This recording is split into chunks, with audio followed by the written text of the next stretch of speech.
முருகன் காட்டிய காதல் ஒரு சின்ன மலை கிராமம்.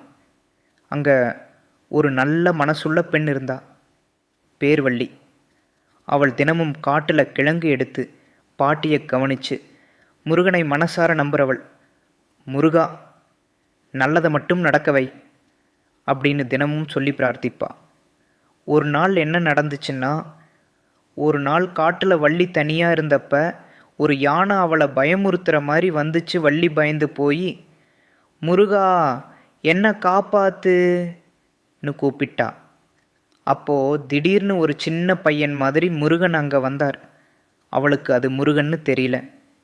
பயப்படாதே அக்கா, நான் இருக்கேன்னு சொல்லி அந்த யானையை ஓட வச்சார். அன்பு எங்கிருந்து ஆரம்பிச்சது? வள்ளி சந்தோஷமா, நீ யாருன்னு கேட்டா. முருகன் சிரிச்சிட்டு, நானும் உன்ன மாதிரி ஒருத்தன்தான்னார். அந்த நாள்ல இருந்து முருகன் தினமும் அவளை சந்திச்சார். கதை பேசுவார், சிரிப்பார், உதவி பண்ணுவார். வள்ளிக்கு புரிஞ்சுது, இந்த பையனோட மனசு ரொம்ப நல்லது. அதுதான் காதல்.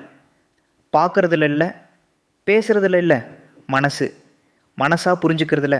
உண்மை தெரிஞ்ச நாள் ஒரு நாள் முருகன் தன் உண்மை ரூபத்தை காட்டினார். வேல், மயில், தேஜஸ் எல்லாமே. வள்ளி ஆச்சரியமா, நீங்கள் முருகனா? முருகன் சொன்னார், ஆமாம் வள்ளி, உன் நல்ல மனசு, உன் உண்மை அன்பு, அதுதான் எனக்கு பிடிச்சது.